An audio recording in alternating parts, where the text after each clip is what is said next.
Bismillahirrahmanirrahim. Assalamualaikum warahmatullahi wabarakatuh. Apa kabar kalian semua? Semoga Allah selalu memberikan kesehatan dan rezeki yang berlimpah. Oh ya, pada kesempatan kali ini, Nisa akan membawakan cerita yang berjudul 5 Anakku Tak Mampu Mengurusku. Biar makin seru, langsung saja ke ceritanya.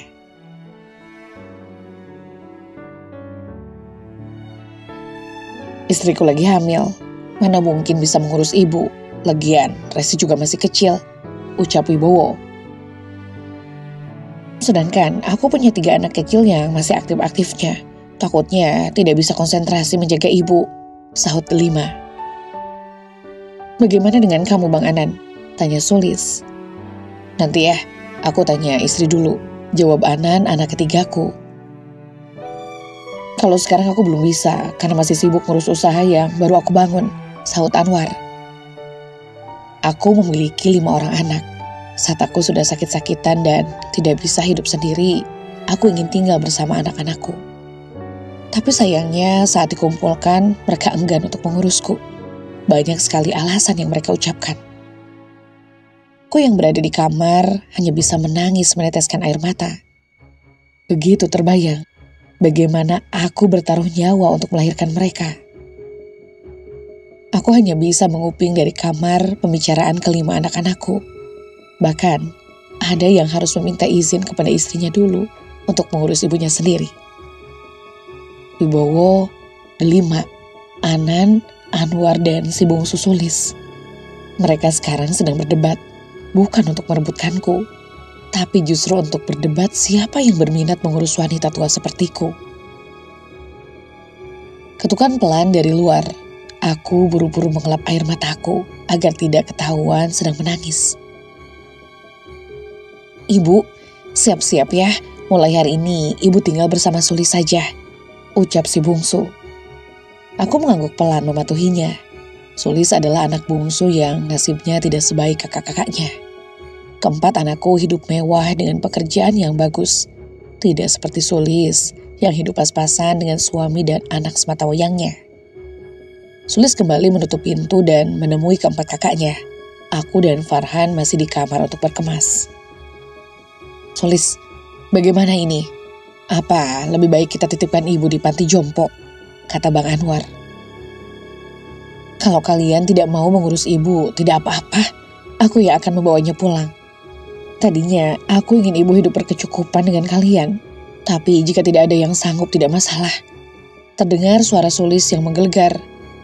Tiba-tiba semua orang terdiam ketika Sulis bicara seperti itu. Aku takut akan semakin merepotkan Sulis, apalagi dengan suaminya bekerja sebagai serabutan tak tentu. Aku dibawa dengan mobil Wibowo untuk ke rumah Sulis. Rumah berukuran kecil namun terlihat sangat nyaman. Bu, maaf ya, rumah Sulis sangat kecil, ucap Sulis yang berasa tidak enak padaku. Yang penting nyaman, kataku. Sambil tersenyum, Sulis menuntunku masuk ke kamar. Farhan juga langsung mengambil segelas air untukku. Ari, mana? Tanyaku. Mas Ari masih kerja, Bu. Mungkin nanti malam baru pulang, jawabnya. Nenek, kenapa tidak ikut paman saja? Kan rumah paman besar, tidak seperti rumah Farhan, ucap anak lelaki polos itu. Aku hanya bisa tersenyum dan tak bisa berkata apa-apa padanya. Setelah menyusun pakaianku, Sulis pergi ke dapur. Tak lama Sulis datang dan menyuapiku makanan. Setelah itu dia bergegas membuat air panas untukku mandi. Karena pernah mengalami stroke, aku jadi kesulitan untuk beraktivitas. Makan dan mandi saja harus dibantu oleh Sulis. Mas, ibu akan tinggal di sini, kata Sulis pada suaminya. Aku yang di dalam kamar sangat ketakutan jika suaminya akan marah.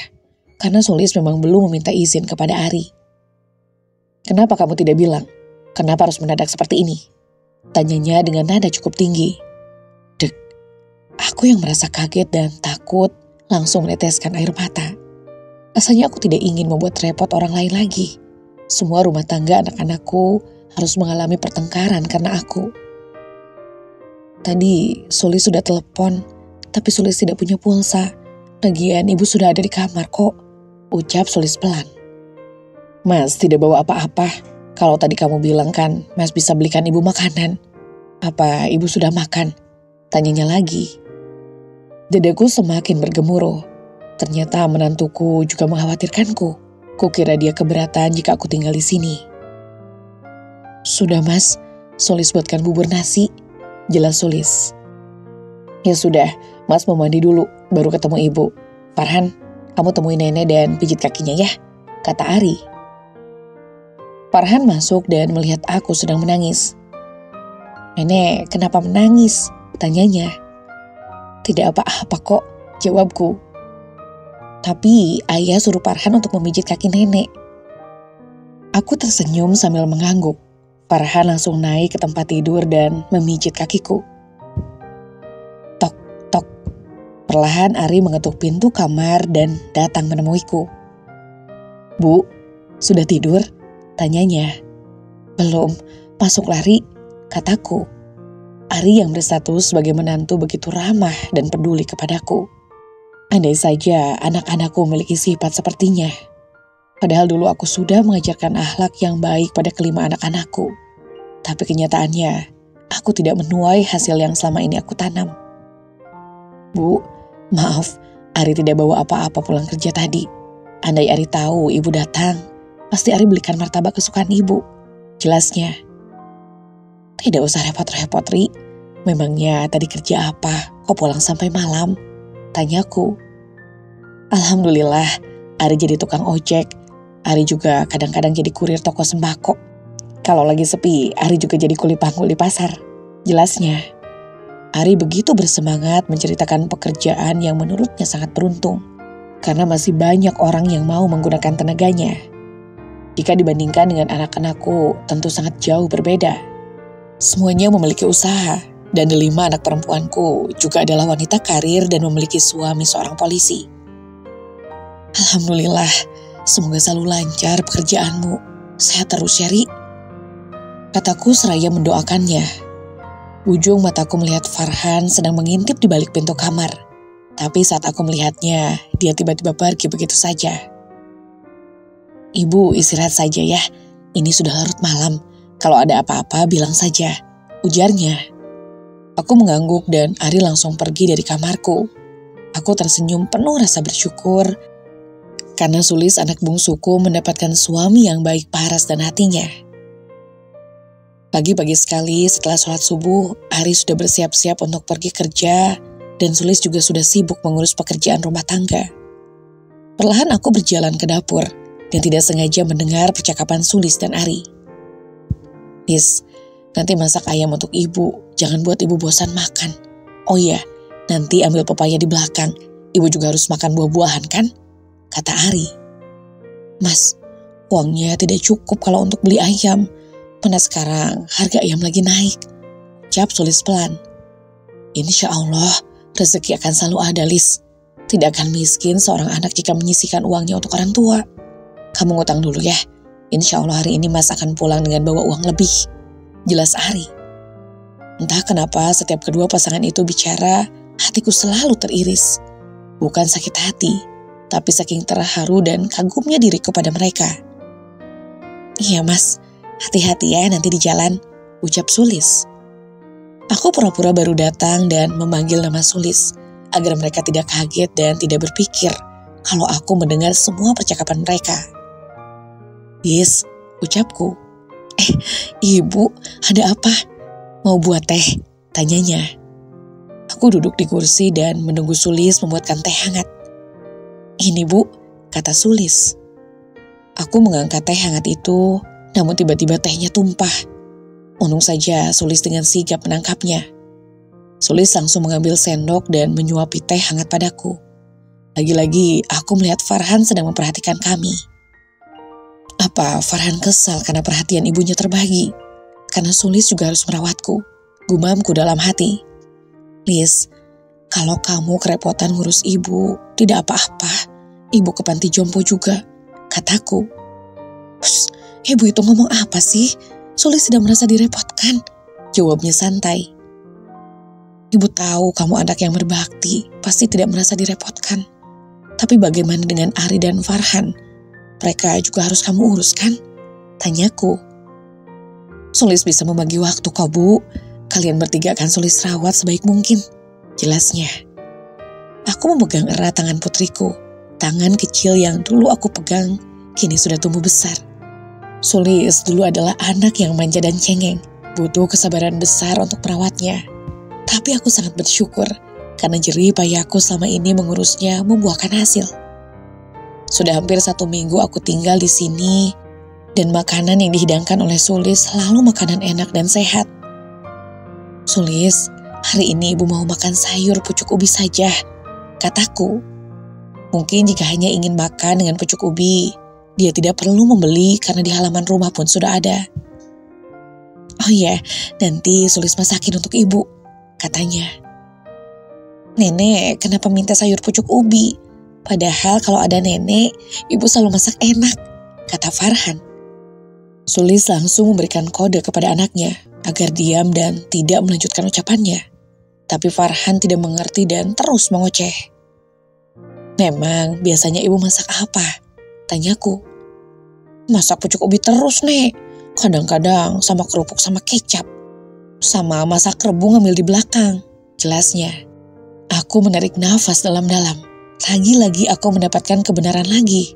Sulis memang berusaha untuk tidak mengecewakanku.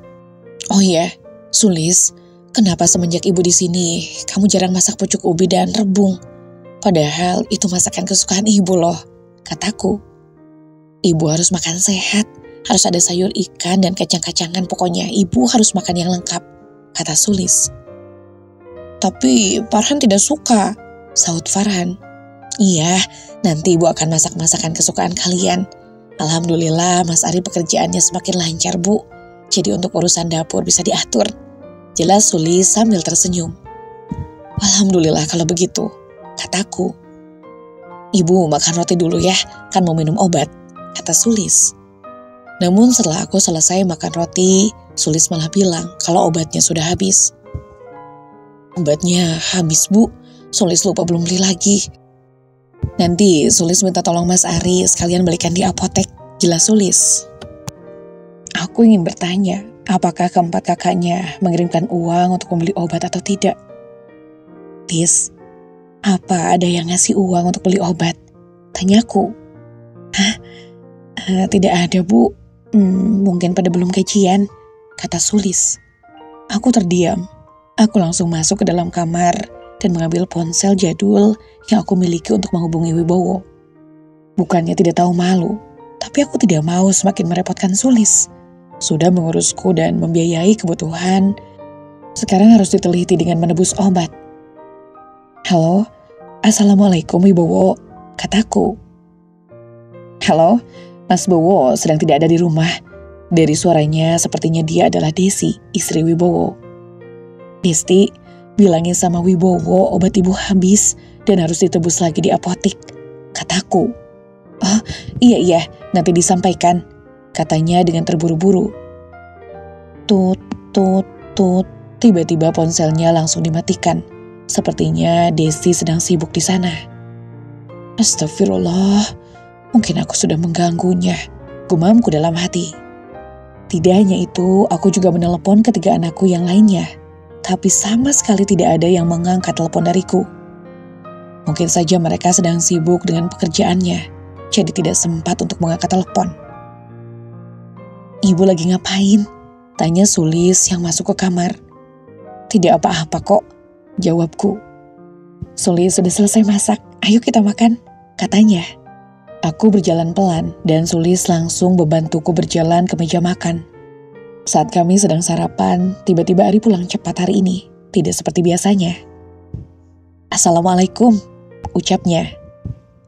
Waalaikumsalam, Ayah kok pulang cepat hari ini? Tanya Farhan. Ayah bawa obat untuk nenek, pasti tadi belum minum obat, katanya. Obat kayak gini berapa sih ya? Tanya Farhan. Yang hijau 150.000, yang satu lagi 200.000, jelas Ari. Bukan uang sedikit bagi mereka, tapi Ari mengusahakannya, membeli untukku. Aku tahu Sulis seperti akan bicara sesuatu kepada Ari. Jadi aku langsung pura-pura pergi ke kamar mandi. Mau Sulis bantu, Bu? Tanyanya. Tidak usah, jawabku. Mas, Dari mana dapat uang 300.000? Tanya Sulis. Mas, jual jam tangan dari bapak, jawabnya. Itu kan untuk kenang-kenangan, kenapa harus dijual? Tanya Sulis lagi. Tidak apa-apa, kalau punya rejeki kita bisa beli lagi. Alhamdulillah tadi laku 500.000, ini sisa 200 untuk kamu, katanya. Mas, maaf ya jadi merepotkan seperti ini. Padahal itu satu-satunya barang berharga peninggalan bapak, gumam Sulis. Tidak apa-apa, lagian bapak pasti senang jika barangnya digunakan untuk hal yang sangat berguna, kata Ari. Jam antik bapak itu dijual? Tanya Farhan dengan nada tinggi. Hush, bicaranya jangan kencang-kencang, bisik Ari. Mereka semua terdiam dan aku langsung keluar untuk menemui mereka. Mereka tidak menyadari kalau aku mendengar semua percakapannya. Aku memiliki rumah cukup besar di sebuah pelosok yang jauh dari pemukiman.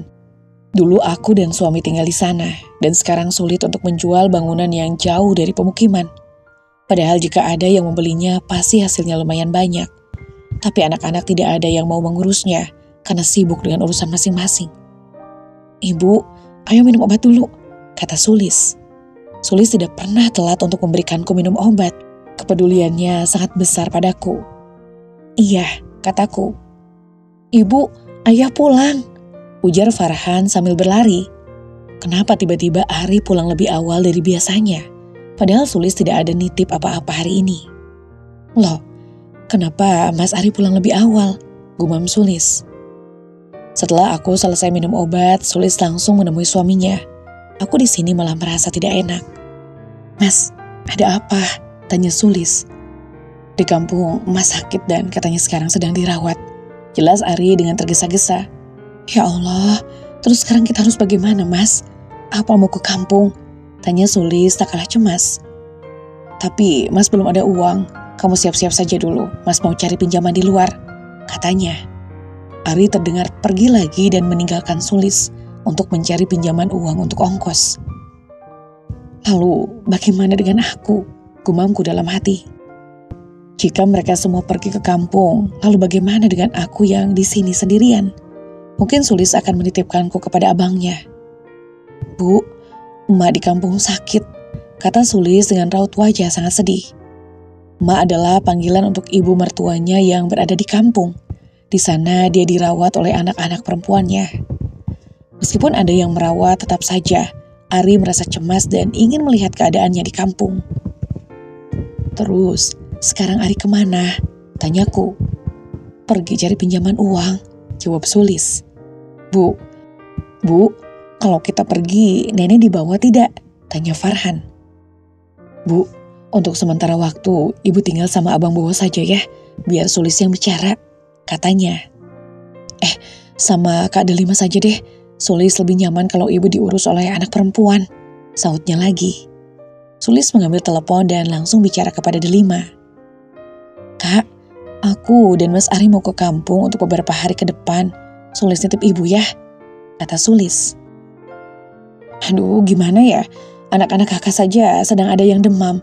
Baby sisternya tidak ada di rumah sedang liburan. Jelas Delima, aku bisa jelas mendengarnya di telepon. Tidak lama kok kak, hanya beberapa hari saja.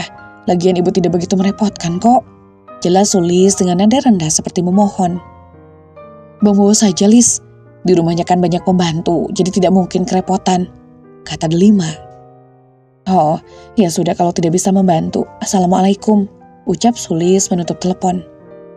Sekarang Sulis memencet lagi tombol, katanya mau menelpon Bowo. Sedih rasanya, memiliki 5 anak, tapi ketika ingin dititipkan sebentar saja sangat susah. Ya Allah, lebih baik aku memiliki 2 anak saja, tetapi sayang dan peduli kepadaku. Bagaimana aku menyayanginya sewaktu mereka masih kecil? Gumamku dalam hati.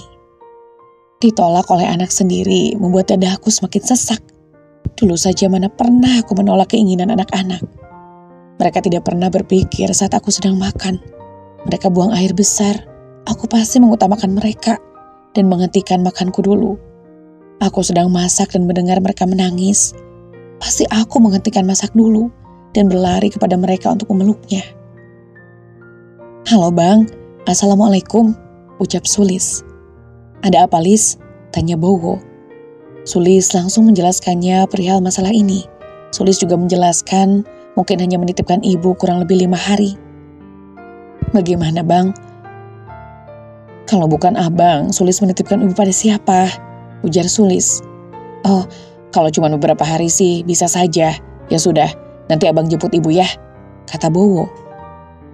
Jangan lama-lama ya bang, kalau Mas Ari sudah pulang kami akan langsung berangkat, jelas Sulis. Iya, jawabnya. Akhirnya telepon ditutup dan Sulis langsung beritahuku kalau Wibowo sebentar lagi akan menjemput. Sulis pergi ke kamarnya untuk berkemas. Aku mengambil tas dan memasukkan beberapa baju ke dalamnya, karena Sulis juga belum pasti kapan kepulangannya. Maaf ya Bu, Sulis tidak bisa bawa ibu ikut, kata Sulis. Tidak apa-apa, malah nanti akan merepotkan, kataku. Farhan jangan nakal ya di sana, jadilah anak baik, kataku. Iya Nek, Nenek juga jaga diri baik-baik, jangan lupa obatnya diminum, ujar Farhan. Pasti aku akan merindukan mereka bertiga, dan semoga saja Bowo benar-benar mau merawatku untuk beberapa waktu. Sekitar jam 2 siang semuanya sudah berkumpul dan menunggu kedatangan Wibowo. Bu, jaga diri baik-baik ya, obatnya sudah ada di dalam tas, jangan lupa diminum, kata Sulis. Ari tampak diam karena dia sangat jelas dengan keadaan emaknya di kampung. Aku bisa merasakan hal itu. Ari, semoga emak kamu baik-baik saja ya, kataku.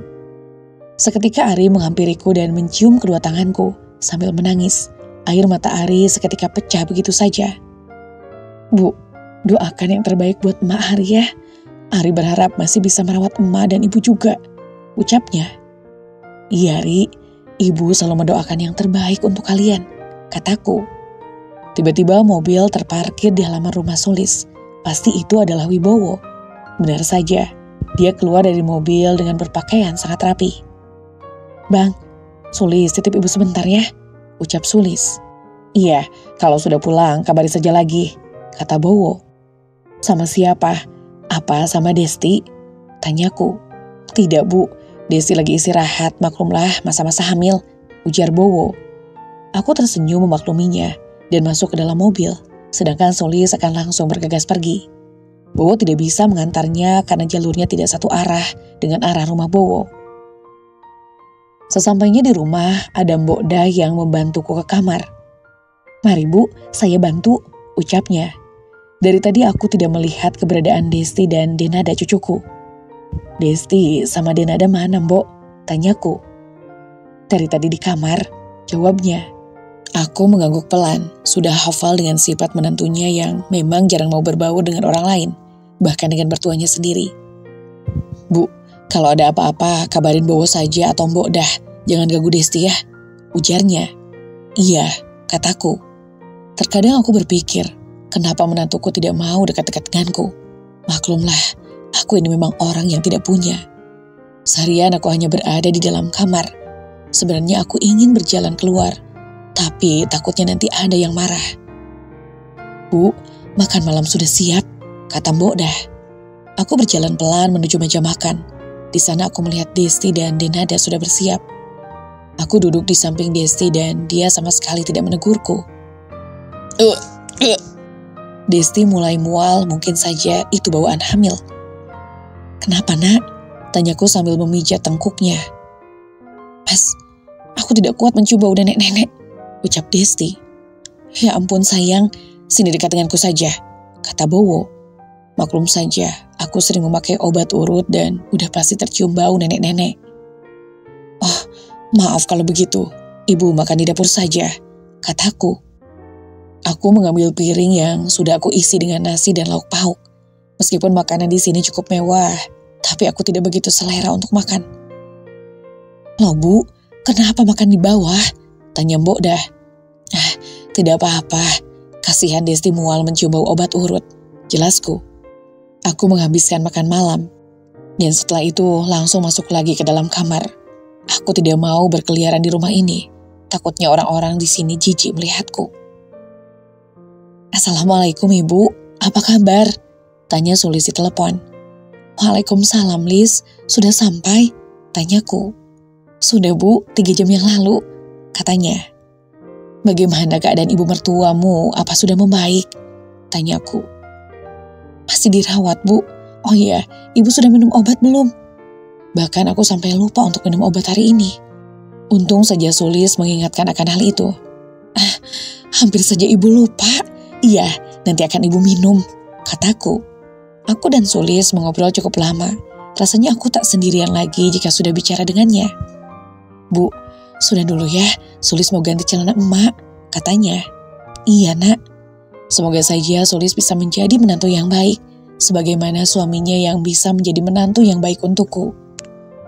Bu, telepon sama siapa? Tanya Bowo. Sama Sulis, jawabku. Apa dia sudah pulang? Tanyanya. Belum, baru saja sampai. Seringkali Bowo menanyakan kepulangannya Sulis. Aku tidak tahu apa maksudnya. Apa mungkin ingin segera mengantar aku lagi ke rumah Sulis?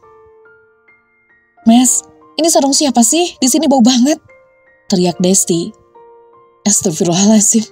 Ibu lupa tadi menaruh sarung di ruangan tengah. Jelasku. Ibu sih, pantas saja Desti marah-marah. Ujar Bowo. Dek, berani sekali anak lelakiku membentak karena istrinya merasa keberatan karena kain sarung yang aku taruh di ruang tengah. Bowo langsung pergi dan mengambil kain sarung yang menjadi masalah itu. Bowo melemparnya ke tempat tidur di sampingku. Bu, Desi lagi hamil. Kalau bisa ibu jangan buat dia marah-marah terus. Kan kasihan calon bayinya, kata Bowo. Iya, tadi ibu lupa, jawabku. Setelah Desti pergi, aku menciumi kain sarung milikku ini. Dan sama sekali tidak bau, karena kain sarung ini bersih. Sebenarnya tadi dia nada yang membawa kain sarungku keluar. Tapi tak sampai hati rasanya jika menyalahkan anak mereka. Bu, Desi sangat tidak nyaman, mungkin karena bawaan bayi sih. Ibu jangan berkecil hati ya, dan tadi sudah bawa telepon si Anwar untuk jemput ibu, kata Bowo. Kali ini aku akan dititipkan lagi kepada Anwar, karena Desti menantuku tidak kuat mencium bau aroma nenek-nenek. Si itu bawaan bayinya. Iya, tidak apa-apa, kataku. Lebih enak tinggal sama Anwar daripada sama Sulis. Anwar itu sekarang banyak duit ya, usahanya mulai dirintis lagi, jelas Bowo. Bukan dinilai dari seberapa banyak harganya, tapi seberapa banyak kasih sayang anak-anak kepada ibunya, ujarku. Lagian, kalau hidup susah juga bagaimana, Bu? Oh iya, apa ibu sudah tebus obat? Bowo tidak yakin kalau Sulis sanggup menebus, apalagi keadaan dia sulit banget. Kalau ada apa-apa hubungi Bowo saja, jangan ragu, jelasnya dengan besar kepala. Alhamdulillah, Sulis dan suaminya selalu memperjuangkan kesehatan ibu. Kemarin ibu telepon kamu, tapi Desi yang angkat. Ibu sudah minta uang untuk menebus obat, katanya mau dikasih tahu ke kamu. Karena tidak ada kabar lagi, akhirnya Ari menjual jam peninggalan bapaknya, jelasku. Apa benar? Tapi Desi tidak bilang apa-apa tuh, katanya. Padahal dari awal aku sudah menebak kalau Desi tidak akan memberitahu kepada Bowo, karena aku sudah hafal sekali dengan sifatnya. Ya sudah, mungkin dia lupa, kataku. Ya sudah, ibu berkemas saja ya, Bowo mau pergi sebentar, katanya. Aku berkemas lagi memasukkan beberapa baju yang 2 hari yang lalu aku susun di dalam lemari. Bahkan baru saja 2 hari di sini, selain aku yang tidak betah, menentu aku juga tidak sanggup lagi dengan keberadaanku. Hari ini Anwar membawaku ke rumahnya. Rumahnya sangat besar karena baru saja dibangun dan direnovasi. Anwar adalah anak keempatku yang sekarang sedang merintis bisnis yang cukup besar. Rumah baru, mobil baru, semuanya ada di sini. Aku tersenyum lega karena bahagia melihat anak-anak sukses. Yang membuat aku sedikit sedih adalah menunggu kapan giliran Sulis sukses. Rumah ini akan Anwar renovasi sebagus mungkin untuk istri anak-anak, ucapnya. Rumah besar yang dia bangun dipersembahkan hanya untuk istri dan anak-anaknya. Jujur saja, aku ikut bahagia. Semoga saja rezeki kamu semakin berkah dan semoga Sulis segera menyusul, ucapku. Andai saja Sulis tidak menikah dengan Ari, pasti akan sukses seperti kami, Bu, ucapnya dengan enteng. Hus, jangan bicara seperti itu, War. Ari adalah anak yang baik, Sulis tidak salah memilihnya, kataku. Bu, ayo masuk, ajak Aurel istri Anwar. Aurel orangnya mudah berbau dengan siapa saja, tapi setiap kangen bercerita, pasti hanya menceritakan harta yang ia miliki, dan suka membanding-bandingkan dengan orang lain. Iya, Rel, jawabku. Aurel membawaku masuk ke kamar yang cukup luar dan nyaman. Katanya kamar itu baru saja disiapkan oleh Mbak Ana ART di sana. Rumahnya besar kan, Bu? Oh iya, Ibu di sini berapa hari? Tanyanya. Sampai Sulis pulang, jawabku. Oh, ya baguslah, Bu. Rumah Sulis pasti hanya sebesar kamar Ibu ini kan?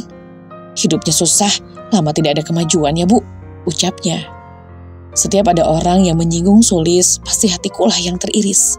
Jika boleh memilih, mungkin Sulis juga ingin hidup seperti abang dan kakaknya.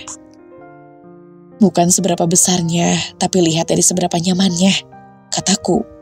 Aurel berpamitan buru-buru pergi, katanya dia akan pergi arisan bersama teman-temannya. Anwar juga, tadi sudah pergi duluan karena urusan bisnis. Sudah 2 hari aku tinggal di sini, tapi anak dan menantuku selalu sibuk di luar dan jarang di rumah ini. Paling-paling mereka pulang saat akan tidur saja. Di sini aku merasa kesepian, bahkan makan dan mandi sangat kesusahan karena tidak ada yang membantuku. Beda saat aku tinggal bersama Sulis, dia merawatku dengan sepenuh hati. Setiap hari aku hanya bisa menangis karena bosan dan bingung, tidak ada siapapun yang bisa diajak bicara. Assalamualaikum, Nak. Please, kapan pulang? Ibu ingin bersamamu lagi, kataku sambil menangis karena merindukannya. Waalaikumsalam, Bu. Besok Sulis akan pulang, Bu. Ini lagi siap-siap, kata Sulis. Saat aku sedang teleponan, ternyata Aurel ada di balik pintu mendengarkannya. Baguslah, Bu, kalau tidak betah di sini. Dikasih hati minta jantung, ucapnya sangat kasar. Tadi aku hanya bicara pada Sulis jika tidak betah di sini karena merasa sangat kesepian. Mungkin Aurel menanggapinya dengan pandangan berbeda hingga membuatnya marah padaku. Lagi-lagi aku membuat kesalahan pada menantuku. Mau bagaimana lagi? Aku pun tidak bisa menjelaskan yang sebenarnya. Saat Anwar pulang, Aurel langsung mengadu masalah tadi dan ditambah dengan sedikit bumbu hingga membuat Anwar jadi ikut kesal. Masih mending ibu punya anak yang mau menjaga. Kalau bukan kami, ibu mau tinggal di mana?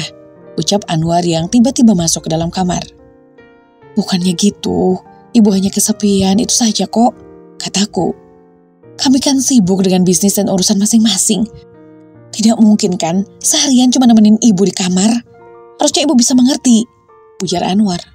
Iya, ibu mengerti kok. Kamu jangan salah paham seperti itu, kataku. Mas telepon saja Sulis dan suaminya suruh jemput ibu. Kita lihat mereka jemput ibu pakai apa, sahut Aurel. Jelaslah, Bu. Keluarga Sulis bisa selalu menemani ibu. Mereka itu pemalas, tidak punya pekerjaan. Makanya hidupnya tidak maju-maju. Lagi-lagi Anwar berbicara dengan menyakiti hatiku. Sungguh perkataan itu membungkam mulutku. Aku hanya bisa beristighfar di dalam hati sambil meneteskan air mata. Mas, apa emak mau kita bawa? Tanya Sulis. Iya, Lis. Aku juga ingin merasakan mengurus emak, ujar Ari. Ayah, tapi kan di rumah ada nenek, jadi rumah kita sekarang rame dong, sahut Farhan. Iya Mas, tidak apa-apa kalau kita mengurus 2 orang tua, kata Sulis. Tidak apa-apa dong, Mas tidak mau menyesal karena tidak sempat mengurus orang tua, Lis, gumam Ari. Mak Entin di kampung diurus oleh anak sulungnya yaitu Halimah, dan kadang-kadang juga ikut anak bungsu Atia. Ari langsung menemui kakak dan adiknya untuk meminta hak asuh ibunya sendiri. Mbak, kami mau pulang tapi mau bawa emak, kata Ari. Tidak, emak biar mbak yang urus, tegas Halimah. Mbak, kasih Ari kesempatan untuk merawat emak. Ari juga ingin merawatnya dan membalas budi, jelas Ari. Namun tiba-tiba Atia datang dan juga tidak mau menyerahkan hak asuh kepada Ari. Mereka semua justru menjadi cekcok, bukan tidak mau mengurus emaknya, tapi justru mempertahankan hak asuhnya. Mendengar itu Sulis menjadi sedih dan menangis. Kenapa saudaranya tidak seperti iparnya yang dengan kekeh mempertahankan hak asuh wanita yang melahirkannya? Astagfirullahaladzim, kalian kenapa bertengkar? Tanya Emak Entin dari dalam kamar dengan suara lirih. Akhirnya mereka bertiga masuk ke dalam kamar dan bertanya kepada emaknya, siapa anak yang akan dipilih emak. Mak, ikut Ari saja ya, biar Ari dan Sulis yang akan merawat emak, kata Ari. Mak, lebih baik di sini saja sama Halimah. Di sini juga banyak keluarga kan, ujar Halimah. Mak, katanya bulan ini mau ikut Atia, sahut Atia. Tiba-tiba Mak Entin menangis sejadi-jadinya karena melihat pertengkaran ketiga anaknya untuk merebutkan dirinya. Sontak saja semuanya menjadi khawatir dan merasa bersalah atas tingkah mereka yang seperti itu. "Mak, kenapa?" tanya Ari.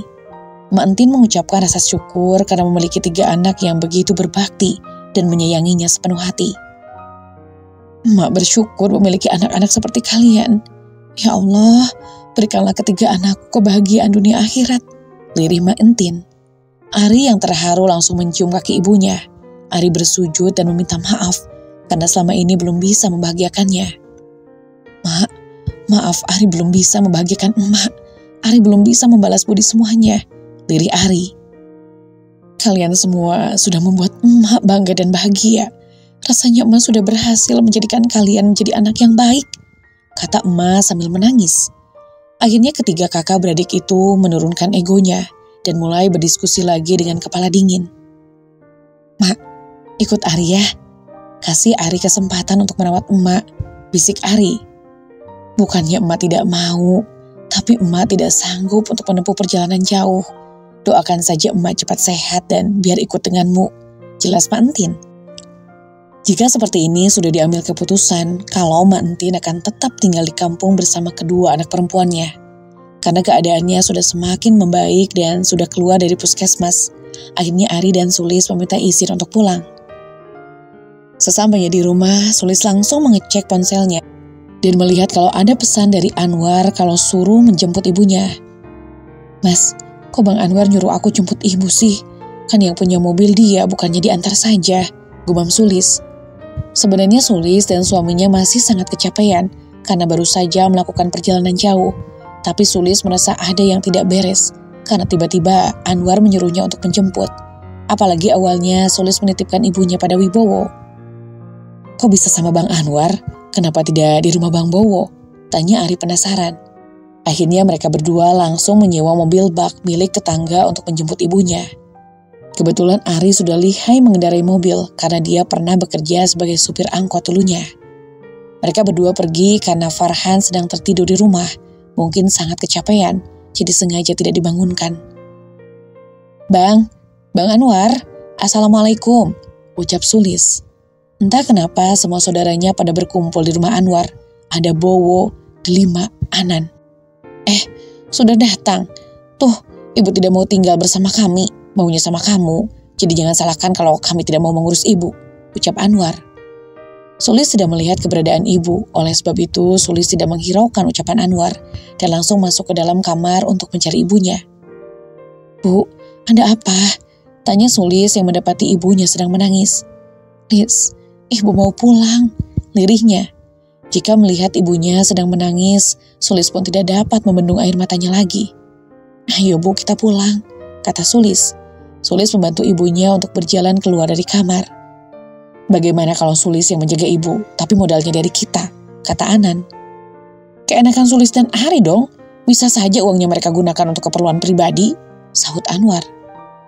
"Lagian biaya mengurus orang tua tidak seberapa kok, makan juga pasti jarang. Buktinya selama ibu di sini sangat jarang makan," sahut Aurel.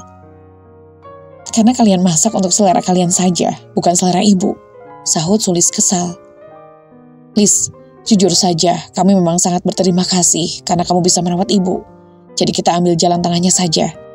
Ibu kan masih punya rumah di pelosok itu, jadi biarlah itu hak kamu saja.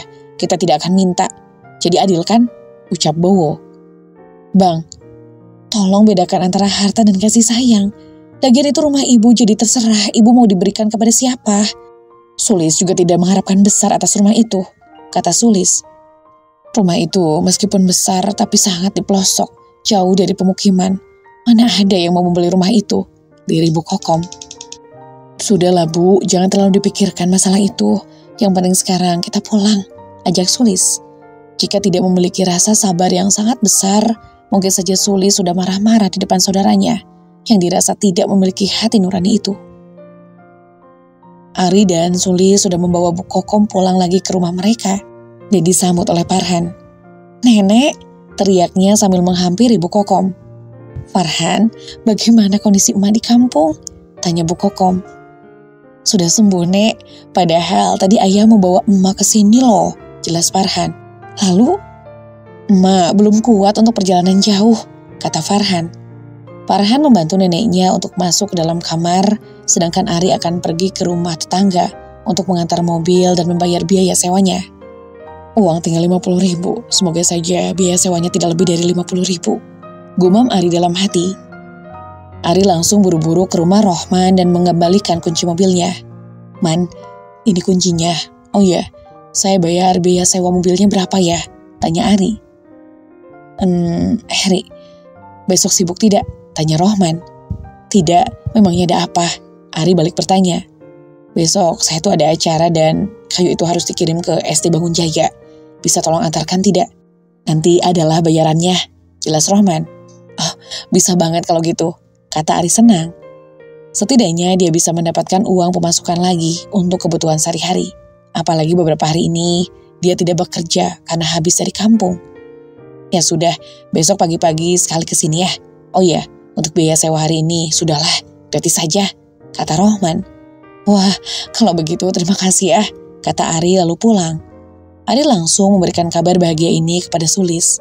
Di rumah, Sulis memang sedang kebingungan karena beras sudah habis dan tidak ada sayuran apa-apa.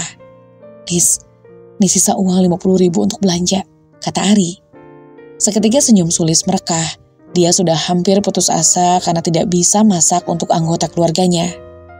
Bayar mobilnya di mana mas? Tanya Sulis. Alhamdulillah gratis. Rohman malah memberikan pekerjaan untuk ke besok, ujar Ari. Alhamdulillah kalau gitu. Ya sudah, Sulis mau belanja dulu, ucap Sulis. Setelah itu Sulis masak untuk anggota keluarganya. Sulis selalu bersyukur karena setiap hari selalu ada rezeki meskipun tidak banyak. Saat makan siang, Bu Kokom tidak sengaja menjatuhkan sendok karena dia tidak kuat makan sendiri. Bisa tidak Bu? Tanya Sulis. Sulis langsung membantu ibunya dan menyuapinya. Farhan melihatnya begitu serius hingga membuat Bu Kokom merasa tidak enak. Bu, tadi di sekolah Farhan ditanya apa cita-cita Farhan sama Bu Guru, ucap Farhan. Farhan jawab apa? Tanya Ari yang penasaran. Farhan jawab cita-cita Farhan ingin menjadi sosok seperti ayah dan ibu, jelas Farhan. Sulis seketika langsung berhenti menyuapi Bu Kokom karena merasa tertarik dengan apa yang sedang dijelaskan oleh putranya. Kenapa? Tanya Sulis. Ya, Farhan kalau sudah besar nanti ingin mengurus ayah dan ibu. Sebagaimana ayah dan ibu selalu menyayangi nenek dan emak. Kalau Farhan nanti punya adik lagi, pasti Farhan akan selalu berebut dengannya, jelas Farhan. Apa yang akan kalian debatkan? Sama saudara itu harus akur, ujar Ari. Farhan akan berdebat untuk mendapatkan hak asuh ibu dan ayah. Surga ada di telapak kaki ibu, jadi Farhan harus bisa menjaganya sampai kapanpun, jelasnya dengan sangat polos. Bu Kokom saja sampai terharu ternyata selama ini Farhan bukan cemburu terhadapnya, karena Sulis begitu perhatian padanya. Tapi Farhan tengah merekam apa yang selalu ayah dan ibunya lakukan kepada orang tuanya. Farhan menerapkan akhlak yang dimiliki oleh kedua orang tuanya, dan Farhan memiliki cita-cita yang sangat mulia dibandingkan teman-teman yang lainnya. Farhan, jadilah seperti ayah dan ibumu, agar mereka bangga kepadamu, gumam Bu Kokom. Apa nenek bangga pada ibu dan ayah? Tanya Farhan. Sangat bangga, jawabnya. Gara-gara wanita tua, aku jadi mual-mual sampai sekarang, tulis Desi di story WA-nya. Sulis yang membaca langsung merenyitkan keningnya. Sulis jadi merasa status itu ada hubungannya dengan ibunya. Bu, apa saat di rumah Bang Bowo ibu ada masalah? Tanya Sulis. Tidak ada kok, hanya saja Desi tidak suka dengan bau badan ibu, jawabnya. Sulis sudah bisa menyimpulkan kalau status itu benar-benar ditunjukkan untuk ibunya. Sulis merasa bersalah karena menitipkan ibunya kepada keluarga Bowo. Memangnya ada apa, Lis? Tanya Ari. Lihatlah mas, Kak Desi sampai hati menulis story seperti itu. Bisa saja dia mual karena bawaan bayi, jelas Sulis sambil memberikan ponsel kepada suaminya agar dibaca. Memangnya Desi kenapa lagi, Lis? Tanya Bu Kokom. Tidak ada apa-apa kok Bu, ibu ke kamar saja dulu, nanti Sulis bawakan obat, kata Sulis. Sulis merasa kesal pada Desti, dan alangkah lebih baik orang hamil bisa menjaga ucapannya, apalagi bicara seperti itu kepada orang tua. Apa dia tidak takut nanti kehamilannya kenapa-napa? Kenapa harus menyakiti hati mertuanya? Gumam Sulis sangat kesal. Tidak hanya Desti, bahkan Aurel dan anaknya pun tak jarang membuat status yang sedikit menyindir ibunya. Semenjak itulah hubungan mereka menjadi tidak baik, bahkan tidak ada komunikasi yang bagus lagi. Bang Anwar sedang jalan-jalan di Bali, gumam Sulis ketika melihat postingan abangnya yang sedang di pantai. Farhan juga pengen ke pantai loh Bu, ujar Farhan. Sulis tersenyum sambil mengelus kepalanya dan berjanji kalau ada rezeki lebih, pasti mereka akan jalan-jalan ke pantai. Insya Allah, kalau nanti ayah punya rezeki, kita jalan-jalan ke pantai, kata Sulis. Nenek juga harus ikut Bu, kata Farhan dengan antusias. Sulis stalking postingan abangnya itu, dalam hatinya dia berdoa semoga kelak bisa sukses seperti abangnya dan bisa membawa keluarganya jalan-jalan. Bahagiaku hanya istriku tercinta, tulisnya lagi saat sedang makan berdua di restoran mewah. Anwar memang selalu mengutamakan istrinya daripada ibunya, bahkan nyaris tidak peduli lagi dengan ibunya sekarang. Sulis tidak tahu kalau Farhan juga ikut membaca postingan pamannya itu dan membacanya dengan suara cukup kencang. Memangnya paman tidak mencintai nenek? Tanyanya polos. Sulis menjadi bingung dan memberikan kode agar Farhan diam, takutnya malah semakin mengecewakan hati Bu Kokom. Pus, jangan bilang seperti itu, bisik Sulis. Nek, apa nenek bangga memiliki anak-anak yang memiliki rumah besar? Tanya Farhan. Bangga, nenek bangga jika anak-anak nenek sukses dan bahagia, jelas Bu Kokom. Bagaimana dengan kami? Bocah itu banyak bertanya kepada neneknya. Sangat bangga, kalian sudah sangat sukses membahagiakan nenek. Sukses dalam menjaga nenek, dan semoga lebih sukses lagi dalam segala hal, ucap Bu Kokom. Amin, ucap Sulis dan Ari secara bersamaan. Apa besok Farhan bisa di rumah besar dan banyak mobil seperti Paman Anwar? Tanyanya lagi. Insya Allah bisa, nenek akan selalu mendoakan kebahagiaan kalian, kata Bu Kokom. Malam harinya rumah megah Anwar kebakaran beserta isinya, dan Anwar bersama Aurel yang sedang jalan-jalan belum mengetahui kabar ini. Perasaanku kok tidak enak ya Rel, gumam Anwar. Kan sudah ku bilang, selalu saja mas. Lagian, tidak ada yang tahu kalau kamu korupsi, bisik Aurel. Hus, bukan masalah itu, hanya saja aku ingin pulang, kata Anwar. Aurel tidak mempedulikan ucapan suaminya, dan dia masih bersenang-senang di suasana hotel. Hingga pagi harinya baru ada orang yang memberitakan kabar kepada Anwar dan Aurel kalau rumahnya kebakaran malam tadi. Rel, ayo kita pulang, kata Anwar. Ada apa mas? Tanya Aurel. Rumah kita kebakaran, jawabnya panik. Mereka berdua langsung buru-buru berkemas dan akan langsung terbang pulang. Anwar dan Aurel tak bisa tenang di sepanjang jalan karena mendengar kabar rumahnya kebakaran. Istana yang baru saja dibangun mana mungkin harus hangus begitu saja. Anwar berusaha menelepon abangnya, namun sama sekali tidak ada yang mengangkat.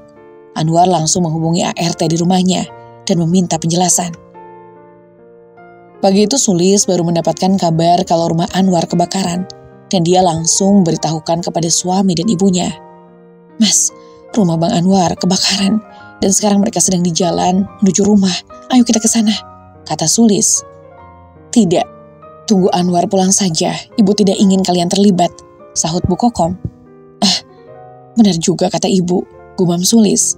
Sulis menyadari kalau dirinya memang sedang tidak akur dengan saudaranya, jadi hanya berjaga-jaga agar tidak ada fitnah dan yang lainnya.